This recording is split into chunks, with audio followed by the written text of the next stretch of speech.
কেন আবু তোহা দাওয়াত পেল না? আমি এটা ডাক্তার ইউনূসের কাছে প্রশ্ন করলাম।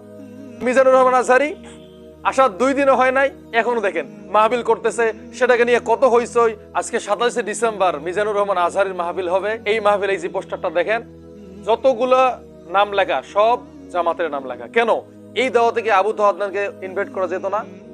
বাংলাদেশে যদি 10 জন এই ওয়াজের জগতের সেলিব্রিটি থাকে, তার মধ্যে আবু তোহা একজন। ডাক্তার ইউনূসকে আমি প্রশ্ন করতে চাই, আবু তোহা আদনান কেন এই মাহফিলে নাই? এখানে নাম দাও আমির হামজা, কি জানে আমির হামজা? শুধু ওয়াজ করে আর মানুষের কাছ থেকে হাদিয়া নেয়। এই তো মিজানুর রহমান আজহারী কি জানে? সারা পৃথিবীতে দাওয়াত দিয়ে বেড়াচ্ছে। আবু তোহা আদনান এই দেশের জন্য, উম্মার জন্য কি করেছে একবারও কি এটা কেউ ভেবেছে? আবু তোহা আদনান তো ওই বক্তা যে কিনে এই শেষ জামানা সম্পর্কে, কিয়ামত সম্পর্কে প্রত্যেকটা মানুষের কানে পৌঁছে দিয়েছে। আমার একটাই দাবি, একটাই প্রশ্ন, কেন আবু তোহা আদনান আজকের এই মাহফিলে নাই?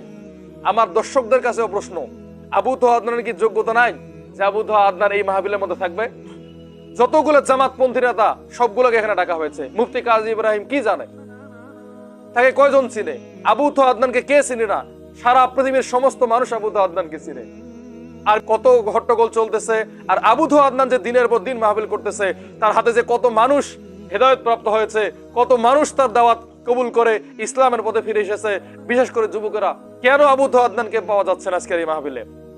আমি সারা বাংলাদেশের মানুষের কাছে বিচার দিতে চাই, এই মাহফিলে অবশ্যই আবু তোহা আদনানকে ইনভাইট করা হোক এবং তার মুখ থেকেও আমরা কোরআন হাদিসের কথা শুনতে চাই।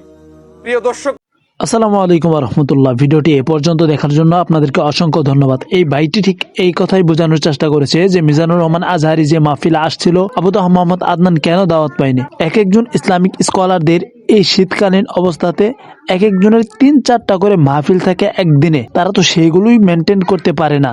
তারপরে আবু তোহা মোহাম্মদ আদনানকে কেন দাওয়াত দেওয়া হয়নি, কেন দেয়নি, এগুলো তো তাদের ব্যক্তিগত ব্যাপার। আমরা যদি এই বিষয়ে যাচাই করতে চাই, তাহলে অবশ্যই আমাদের এই বিষয়টা মাঠ পর্যায়ে গিয়ে যাচাই করতে হবে। আর অবশেষে তো আপনিও জাতির সামনে মাফ চাইলেন, যে কথার ওজন আপনি নিজেই রাখতে পারবেন না, সে কথা কেন আমাদের সামনে বলতে আসবেন?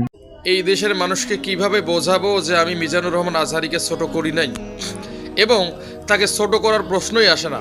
সোশ্যাল মিডিয়াতে আমাকে নিয়ে যে কি হচ্ছে আমি নিজেও জানি না। আমি জাস্ট এতটুকু বলেছিলাম যে এই মাহফিলে কেন আবু তোহাকে দাওয়াত দেওয়া হলো না।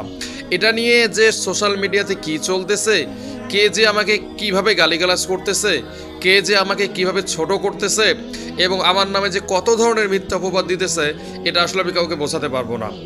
তাই আমি এই দেশের মানুষের কাছে বিচার দিতে চাই, যারা আমাকে নিয়ে মিথ্যা গুজব ছড়াচ্ছে, জাতির সামনে আমাকে কালার করতে চায়, এরা আসলেই ইসলামের শত্রু, ইসলামের দুশমন। তারা আলেম ওলামাদের বিরুদ্ধে ষড়যন্ত্র করতে চায়। তো আমি আশা করতেছি এই বাংলাদেশের তৌহিদি জনতা তারা আমার পক্ষে থাকবে এবং আমাকে সর্ববিষয়ে সাপোর্ট করবে এবং এই মিথ্যাচার থেকে আমাকে রক্ষা করবে। তো আল্লাহ তাআলার কাছে আমরা